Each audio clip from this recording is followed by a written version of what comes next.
My name is Randi Rubenstein, and welcome to the Mastermind Parenting Podcast. At Mastermind Parenting, we're on a mission to support strong-willed kids and the families that love them. Hi, everyone. How are you this week? Well, this week, I am the one being interviewed.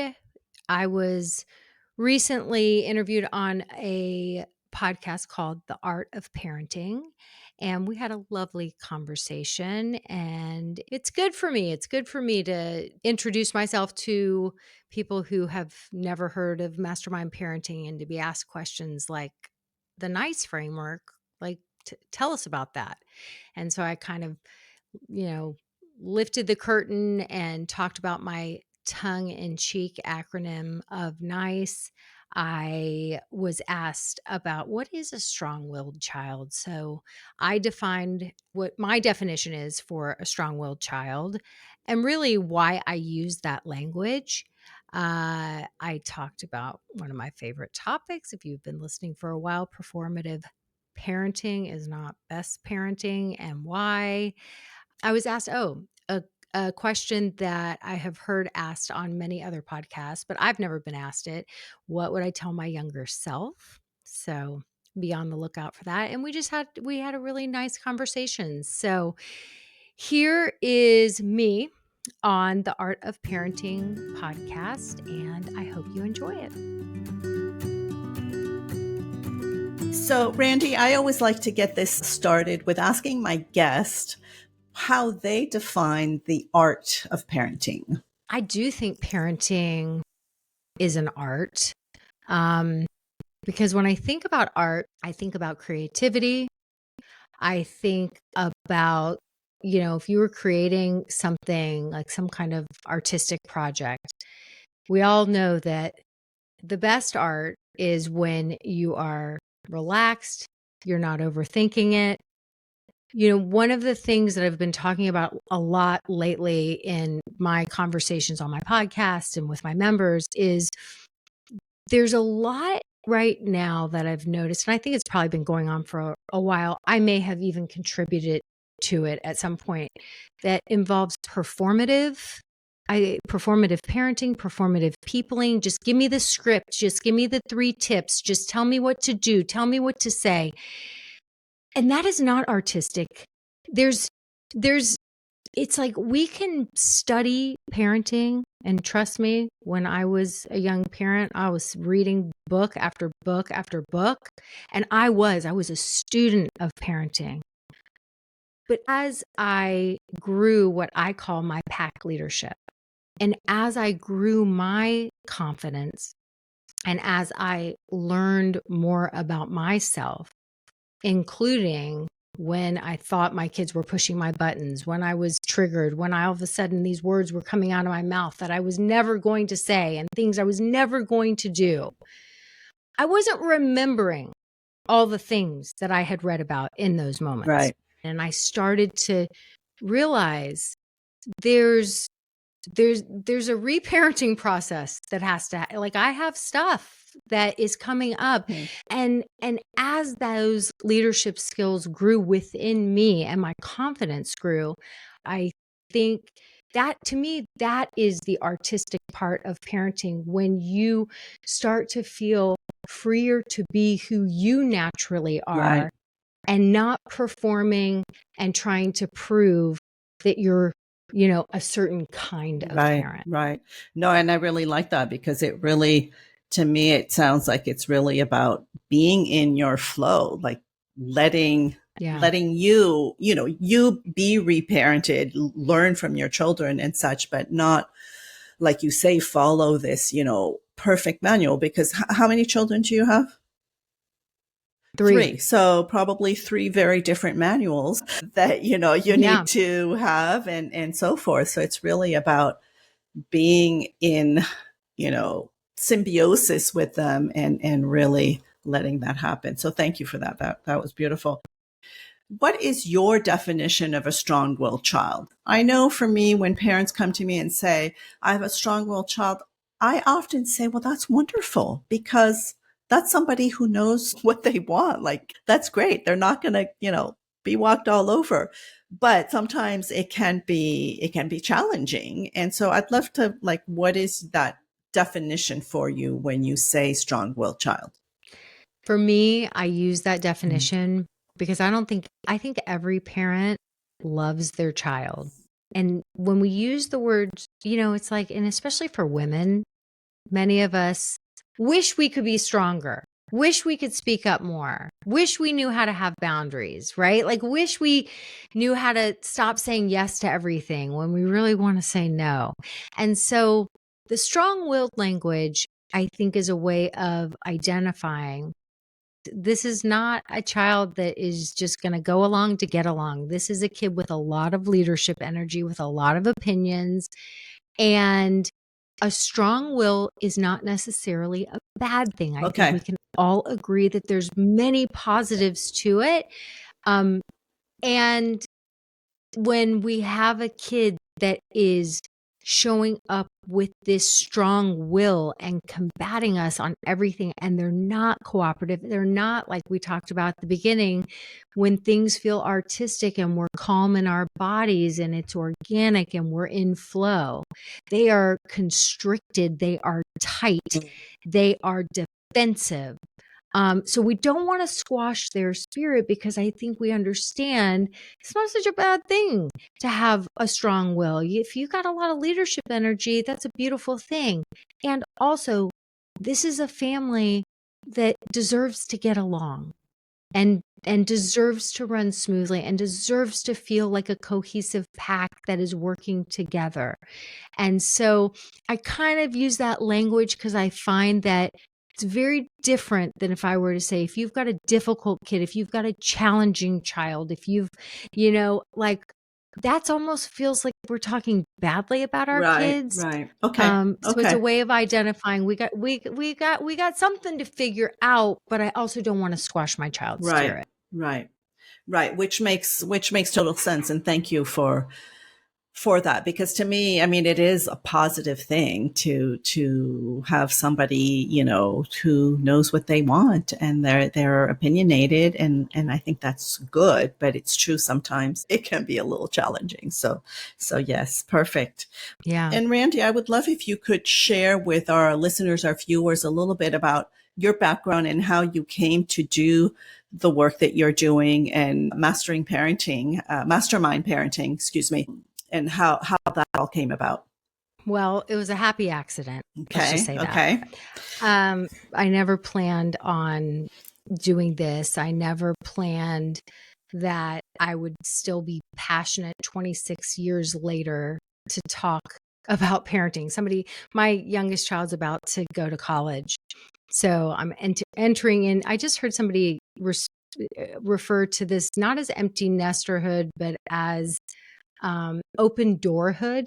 Like I think it was Mel Robbins actually, who she said, it's like there's an open door that they're going to come and they're going to go and they're going to come and they're going to go. So and true. I really like that. True. Yeah. I really like that. But I had someone ask me recently, like, are you going to shift gears?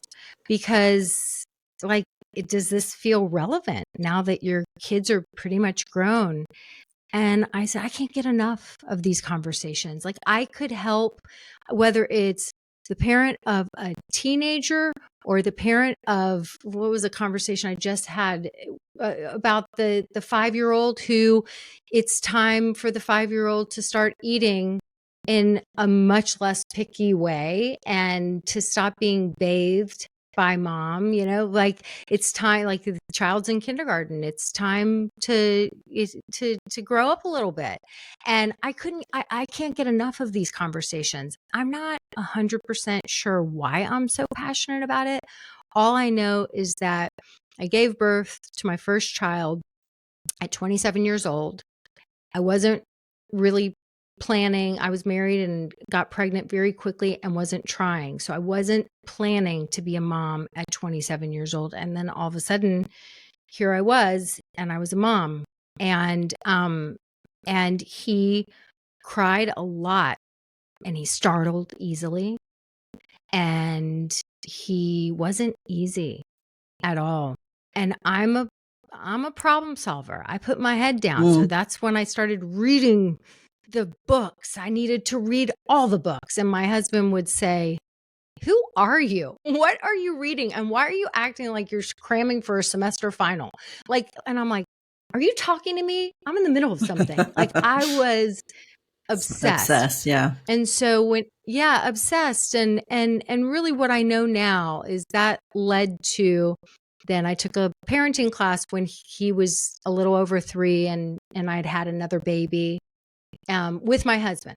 I basically gave my husband an ultimatum. I said, we're either taking one of these parenting classes, which sounds weird. That's what he said. It sounds weird. Or we're like going to some kind of therapy. We got to do something. Now I believe in both. I think everybody should have both in their lives. But at the time that sounded crazy to me. And he was like, I guess parenting class. So we took a 6-week parenting class and it taught me some things. And then before you know it, I learned, some other things and it taught me some things. And my kid went through different difficult stages. But for the most part, I was really on a mission to take this child and make him happy. And so while I had the best of intentions, I didn't realize how much sort of codependency and control was on the scene. Yeah. Yeah. Right. And I really think he's now 26 and we're very close. He's thriving. He's like a launched adult, and a grown man and has a job and went to college and did all the things. And I went on to have 2 other kids. And I really think in many ways I grew up alongside him. And 26 years is a long time that I've been doing this. And over the course of his life so far, I went through, when I'm the kind of person, if like I found some amazing shoes that were a deal at, one of the discount stores, I'm like, I have to tell everyone else about these amazing shoes. Like, I'm not a hoarder. I want to share the wealth. So I didn't realize I was sort of a natural teacher. And so everything I was learning that was, stage by stage, transforming my life, my family, my child, myself, I was sharing it with other people. And I got into the parent education space accidentally. I was training teachers accidentally on classroom management, on their most difficult kids in their classroom, the kids that lead to a lot of teacher burnout. And I knew pretty early on, because I was so passionate about these concepts, but also teaching through the real stories of what was happening in these different teachers' classrooms, what was happening in my family, what was happening in the families, without naming names, of the parents who were taking my classes. And at first I bought a curriculum way back when, and I had translated this curriculum that was designed for teachers. Okay. It was an academic program, and I translated it into parenting language because I was learning all these amazing concepts, and I was, using them in my household and seeing how valuable. But ultimately, I had to trademark my own method, because it's like, many, many years, it's like a poo-poo platter of methods. I mean, I learned things from Brene Brown. I learned things from, the coach that I ended up getting trained by, Martha Beck. I learned so much along the way. And then my own real life stories, and then the clients that I worked with. So now I have my method, which is called Mastermind Parenting. And it really is just, like, how do we as the adults sort of, it's a lofty goal, but master our own minds, right? So master important. Our own minds, rather than trying to, like I did so, early on, rather than trying to mastermind and control our kids. What happens when we look in the mirror and focus on us? Right. And so important, because I mean, I think most guests that I have on the show are it's always about, it comes back to us. Like the child is just putting a mirror up to us, and, how do we, because they come to us pure and eager to learn and all of this. So it's like, we can't have expectations of them knowing what to do. And we have to, I love that. And I love the parallel with, I kind of did the same thing. I actually went back to get a master's when I was 40 some in Montessori education. And I was so blown away by everything that I was learning about children, about development, about how, we could create these environments for our children, that I then wanted to share with the parents, because the parents were always coming to me, when I was in the classroom, as to why their children were so different at home than they were in the Montessori environment. So, I love what you say. Like when we have a good deal, we want to share it. And that's exactly it. It's like when we figure out, like, oh my gosh, this really works, we want to share it with the world. So beautiful. Thank you for all that. I'm a big fan. I'm a big fan of Montessori, and there's a lot of consistencies with what I teach and my methodology and Montessori education. The thing that always frustrates me is when I recommend, for a parent to look at a Montessori school and they say, oh, well, my child needs more structure. It's the most structured environment ever. Right. with creativity. We call it freedom within artistic limits. Yeah. You can be free within this context. And yeah, that's funny. It's like that combination of firm and loving. Exactly. It's structure. To me, it is art, because it's like, reading the room, like little kids. I mean, all human beings, we thrive when we have some structure in our lives, even when we don't believe it, because it's certainty. And so when you have a little kid that comes to school and they know from this time to this time, this is what we do, and this is the work that we play with, and when we, or we work on, and they get to, and their work is really how kids are intended to work, which is through play so much of the time. Exactly. And then, and I mean, I loved when my kids were in Montessori, where it's like, you see all these little teeny tiny people, and they go and they take out their little rugs, you know, and that's what they put their work on.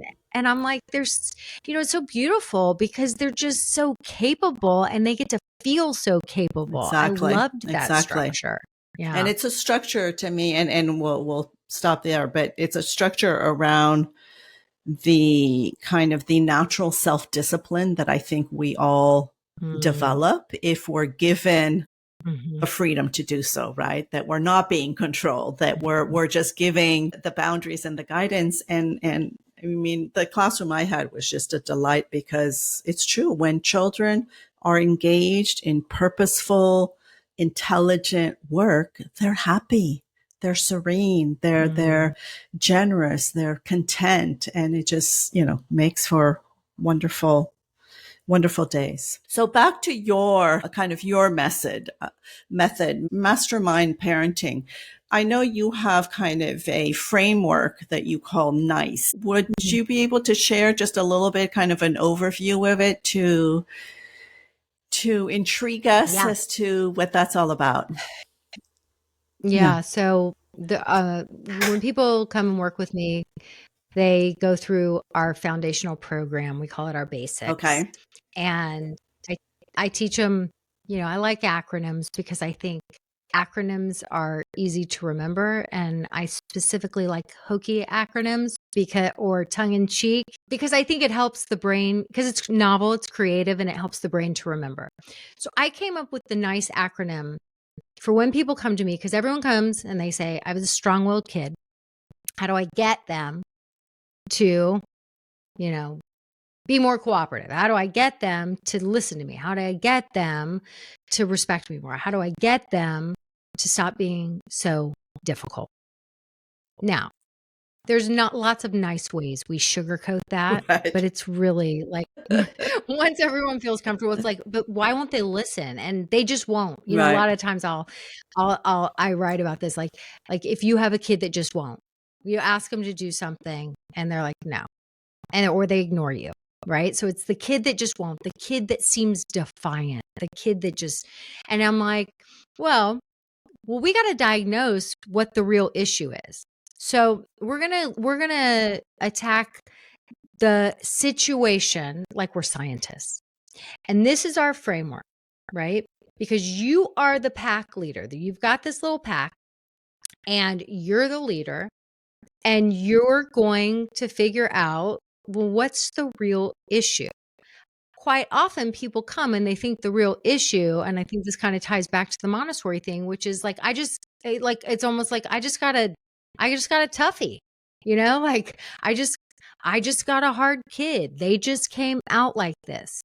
And so the NICE framework helps me to take parents through sort of the re-education process. Okay. It's not that you got a toughie. It's not that I got a toughie. Now, if I compared my oldest son to his younger siblings as a newborn, there was a lot of there was more to figure out, but the bottom line was he just was a highly sensitive person. He just had a sensitive nervous system, and that startle reflex was very strong. So what did he really need when he was a baby? Well, that was before they had those little swaddle contraptions. And that was before, we knew that kids that have an extra sensitive nervous system, who have that startle response so strong, that's their temperament. Maybe he was feeding off of me of, oh my gosh, I'm 27 years old. I was going to say, and you were a new parent. You were a young new parent. That plays a lot. Yeah. What's the chicken and what's the egg? All I know is that his temperament from the beginning was definitely much more sensitive, especially than his youngest, sibling, my son that's about to go to college, who was super chill from the beginning, So maybe they would have had different temperaments. Maybe it was affected by birth order. I don't freaking know. But when people come to me, I'm like, okay, let's start learning about what's really going on with your kid. So we go through, and the first, 3 weeks, we teach them about needs, basic needs. Okay. That's the N. Okay. And basic needs, a lot of what I talk about in terms of basic needs is just like, as human beings, what do we need to survive? Right? We need food and water. We need sleep. I mean, obviously we need shelter and all those things, but we need food, water, we need shelter, we need sleep, we need connection, right? We are pack animals. Right. No, human beings are not the same as octopus. Like we have to be in connection with other human beings. So we really go through and we're assessing basic needs. So usually the very beginning, the first 3 weeks, we're cleaning up a lot of sleep for 90% of the people. Interesting. Yeah. There's just some sleep hygiene and it's not just for the kids, it's for the parents too, right. Because I don't know about you, but I am definitely not keeping my cool when somebody's acting all out of sorts when I'm sleep deprived, right? I'm much better when I'm well rested. So we talk about basic needs for the big people and the little people. And then we start to go through the next wing of the framework. We investigate. And they start to learn all behaviors communication. So if I've got a kid that seems like they just start their day just from a place of they just won't. They just won't. No matter what we say, there's something to figure out. Sometimes there may be some, a kid that is like one of my favorite stories that from years and years ago was a mom who came to me whose kid was in first grade, and she had taken a sabbatical from work because every day she was just waiting for the principal's office to call. And he was just like a disaster at school. And the day she finally called me was he was under his desk growling like an animal, like threatening to bite the teacher. And now he's in the principal's office and she needs to come and pick him up. And she's like, I don't know what to do. So there was some real investigation. Well, guess what we found out? I mean, yes, we had a lot to clean up in terms of basic needs in the household and adding more structure. And, mom had a lot of travel with work. And so there hadn't been, it had been kind of fly by the seat of the pants. And so we had some structure and different things to put in place. But what we found was this little child had dysgraphia. Mm-hmm. And so once we really investigated, I said, I think there's something more. And what we realized was he was showing his absolute worst behavior at school when it was time to write in their journals in first grade. Right. They're learning to write these sentences. And I mean, this poor kid, he was like getting, he was going to get admonished when he was refusing to do the journal because he literally could not do it. Yeah. And then he was going to get in trouble at home and he was going to get in trouble with teacher. And he went into a survival state. Aww. He's under the desk growling like an animal. And I mean, I think he's now in high school, and every once in a while I'll run into the mom and she went on to start a school because she was this just amazing woman that she was like, what we were going through, all that I learned, I got to help all the other kids out there who are going through similar. So we really spend some time investigating whether it's patterns that we need to disrupt within the family, that we've just been in these combative, negative attention seeking patterns. That's sometimes it. Or, maybe there's an intense sibling fighting situation. That might be part of it. And sometimes there is a learning difference. There is something to figure out. And then when we move into the C wing of NICE, I teach them about what I call pack leadership. Okay. Really, as women, I think cultures, in America, I don't know that this is necessarily the case in France, right? But in America and other places, but in America, I think that quite often when we were little girls, we were sent messages that were what I call unpack leadership. Just be nice. That's also why I call it the NICE framework, because we're telling our kids constantly, be nice, be nice, be nice. And we're barking at them and we're being the opposite of nice. And I don't know about anyone else, but I'm like, I don't really want to learn new things or I don't feel like someone's on my team rooting for me if they're being mean to me. Right. And kids are egocentric. So they're not thinking that they're being mean. They're looking to their adult to sort of model the behavior that they see, right? Yep. So that's my tongue-in-cheek way. It's like, and I teach all the parents, like, pack leadership, when we communicate, the C wing is how we communicate with pack leadership and empathy. And empathy is really, we're going to take into consideration, like, what's going on with our kid? Who is this little person? What kind of day have they had? We're going to read the room, right? So when you start to tell your kids all the ways that they need to improve after a long day of school when they're completely out of batteries, that's not your best moment. That's not you being the with it human that you are in all these other situations of life. You're not reading the room. You're not understanding. Your kid can't even take that in. And all you're going to do is push them into a defensive place. So we learn how to communicate with strong leadership. And we learn also how to be assertive. Because as little girls, we were taught to say things real sweet and be real nice. Not to offend anybody. Yeah, no offense. And we're saying, is that okay? And we say okay when we're really actually not asking a question and we're asking permission all the time. And these little tiny people, they're literal. And if you're asking them if it's okay with them to take a bath and they're busy playing, no, not okay. They're going to keep doing what they want to do. Like, you got to learn some better communication skills as a pack leader.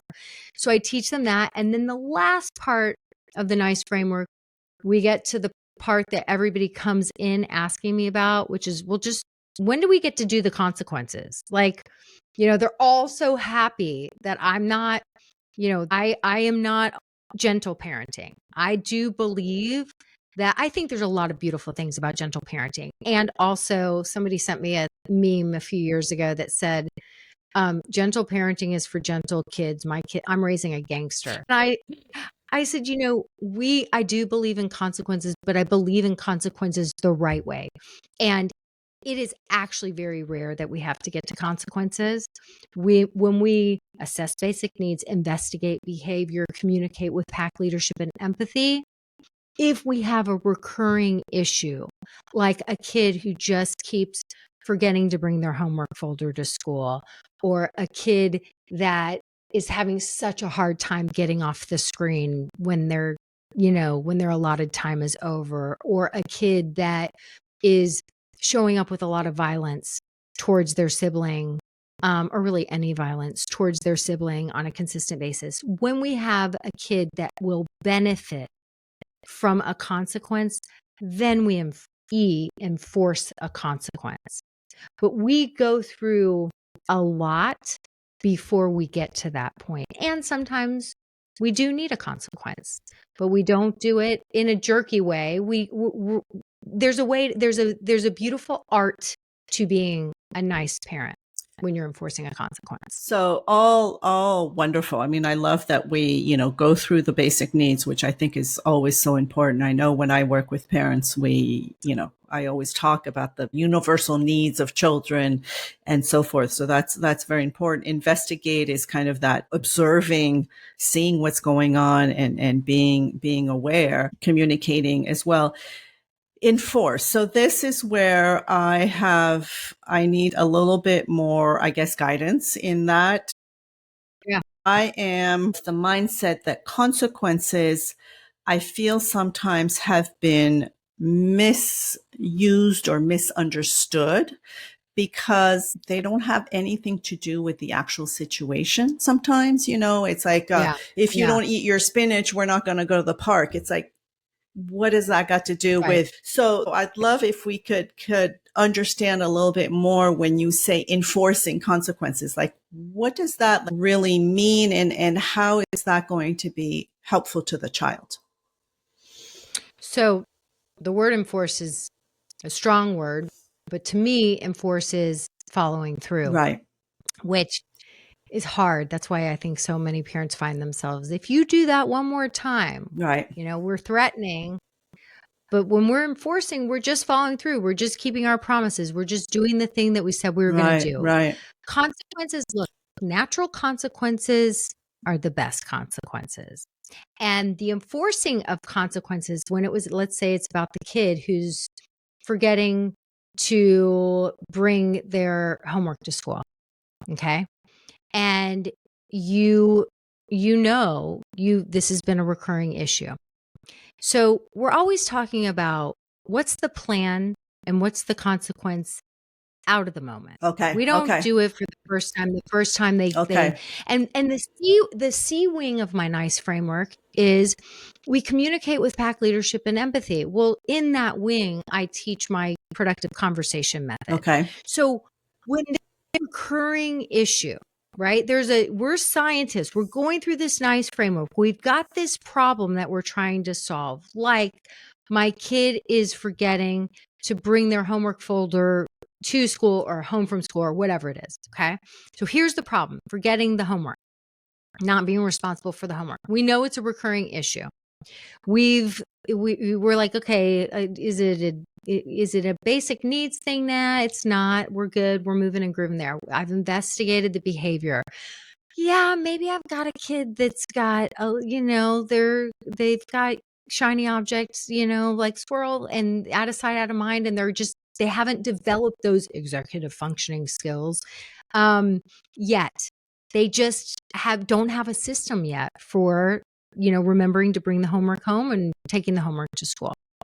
So now I'm going to communicate and I'm going to go through and have a productive conversation with them. And so we have a conversation And I have, a whole framework that I teach, which is basically like we just meet the kid where they are, which is I've noticed you got a lot going on. You're in fourth grade, you're playing soccer, you're making friends, you've homework started to ramp up. You're still a little kid in many ways at heart. You got a lot going on. It's hard to keep up with everything. Right? So we're not saying, you've been really irresponsible when it comes to, and I'm sick of bringing this up to school. And it's not that. It's just meeting your kid where they are. They have a lot going on for whatever reason. And then you go through and you come up with the plan and you're problem solving the plan together. What do you think would help you be more help, would help you to remember that? What kind of system, what are your ideas? And you really understand as this effective pack leader, you are truly problem solving with your kid. You're not lecturing to them. So after we spent all this time doing that, at the end of that productive conversation, we've got our plan. We're like, okay, and this is the PS. The PS is the consequences. The PS, it's not the main conversation. Right. The main conversation is problem solving together. Right. And so when we get to the PS, we're like, so what happens if, oops, you planned on remembering the whole homework folder. You did the whole plan. You had the system. It was right, on your desk with your backpack there. Every morning I'm going to take it off my desk. I'm going to put it in my backpack and I'm going to go, and you get to school and it's not there. Then what? What do you think happens then? And your kid might go, I call you from the office and you bring it to me like you normally do. And you're like, that's what we're not doing anymore. If you forget the homework, then you have to deal with the consequence of whatever your teacher. Maybe she only will dock partial. Maybe she'll give you partial credit if you bring it in the next day. I don't know. But that's going to be your business. And so even if you call me from the office, just know. Now, I had a rule that once a semester, especially as my kids got older, once a semester you get out of jail free card.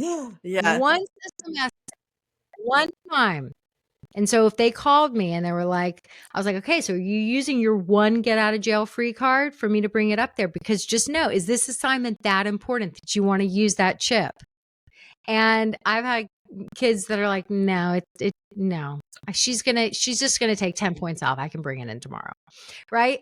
So that would be a natural consequence, is you let your kid be without the homework and deal with the repercussions. Right. Now, sometimes though, we have to enforce a consequence that, it's like we've got a kid that's showing up violently with their siblings. They're having a real hard time with impulse control. And even though you have amazing productive conversations, and even though they're not in this defense zone place with you, their younger sibling, it's just a strong pattern. It's combative. They find themselves losing it and they're hitting their sibling. They're doing something. And this is something that I'm going to have to enforce a consequence, and it needs to be logical and related. Right. So if you have a kid you've got a no violence policy, and your kid, kicks their sibling or whatever, and then you say, that's it, no dessert tonight. That's not logical or related. No. Right. It's not. Right. It's not. And kids are super logical. And if you take the time to have these conversations out of the moment, they actually they get it. They do. Especially this family is amazing. We love each other too much. This has to be a safe zone for everyone. We're your team. We are a pack. Right. There's absolutely no violence happening. And if you have an oops, because it's hard to live with people. It is. It's hard to live with people. Okay? I get it. Y'all get on each other's nerves sometimes. And if you have an oops where you forget to say, I need some space, I'm walking away, I didn't like it when you grabbed that thing or did that thing. When you forget your words and you go to the violent hands or the violent words, just know for 1 week, we will not be having any play dates. I need to make sure that this house is a safe zone first and foremost for all of the people who live here before it's going to feel okay for you to go to other people's houses or to have bring other people here. Right.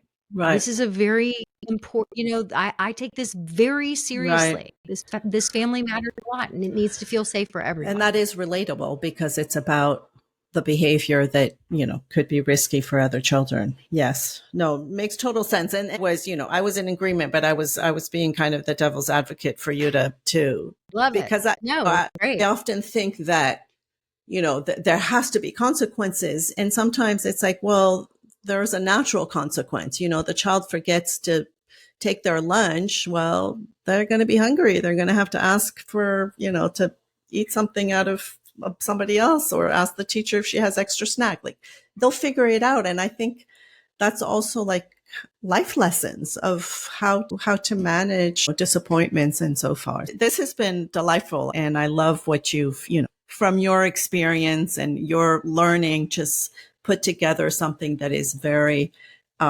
tangible for many families. So thank you for that. And to wrap it up, I would love if you could go back to that young 27-year-old that was expecting their first child. So you say your eldest is 26. So going back to 27 years ago, of what wise words would you tell yourself knowing all that you know today? I will say it was a conversation I just had with my 18-year-old. Oh, okay. Today. Okay. I was driving him to the airport. He's going to visit his college roommate to go on a hiking trip, get to know each other. And we were talking about something, and he asked me about the early stages of life. And I said, I actually think he was talking about one of our dogs.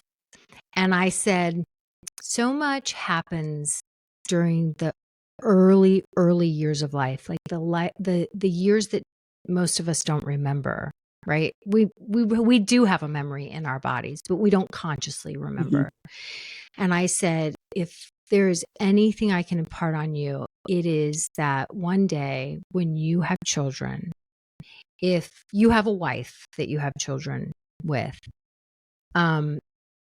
understand that she deserves like a full partner and full support.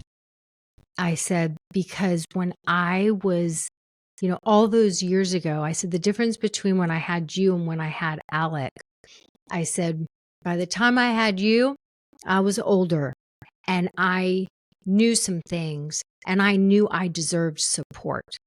And he was asking me a lot of questions about the early stages. And I said, it is way too much on one person to be sleep deprived, to be feeding a baby every 2 to 3 hours at night. And then, to be alone during the day. And it's just not the way human beings were ever designed to live or be, and I said, it was lonely. It was hard. There was so much to learn. I said, so by the time he goes, well, what was so different when I came around? I said, well, I hired a nighttime doula for every couple of nights who came in, and I did it where I could sleep for 6 hours every third night. And that was a savior.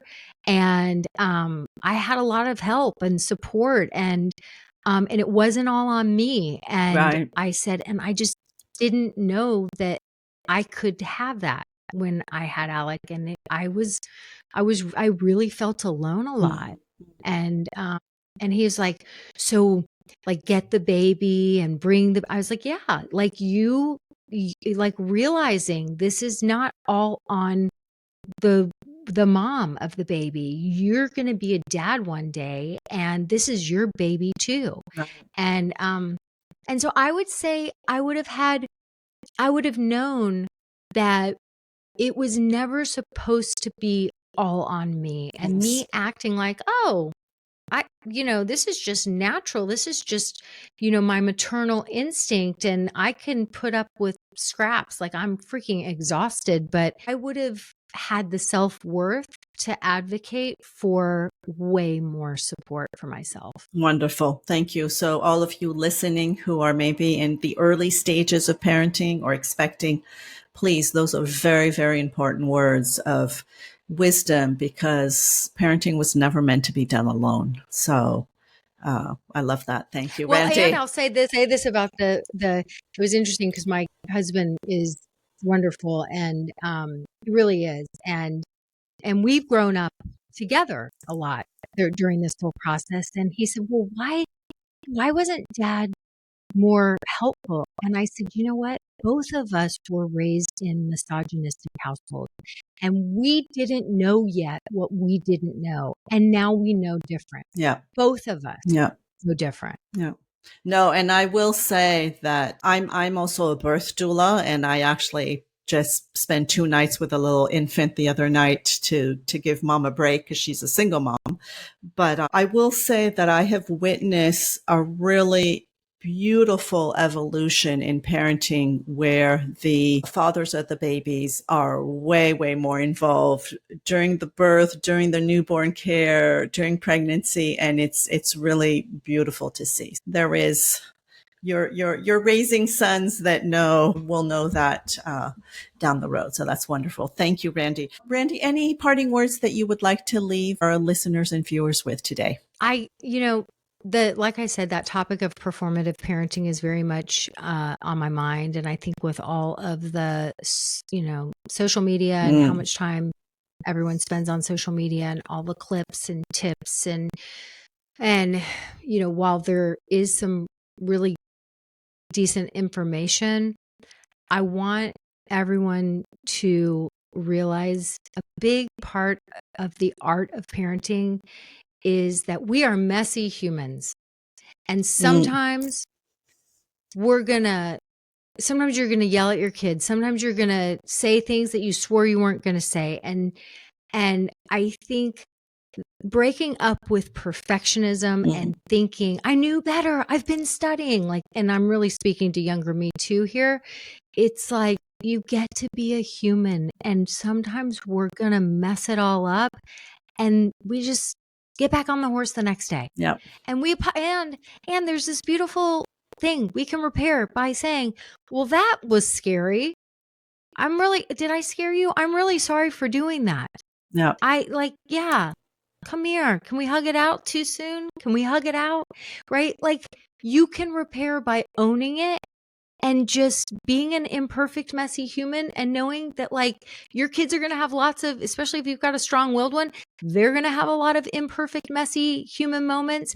And that's what truly connects people, is when I get to be me and you get to be you, and we get to mess it all up, and then we come back together. So true. So true. Thank you so much. This has been a delightful conversation, and I really appreciate your time today. Thank you. Thanks for having me. This was great. Thanks for listening today, guys. I hope you picked up some tips, tools, maybe some baby steps for creating more balance and boundaries in your life.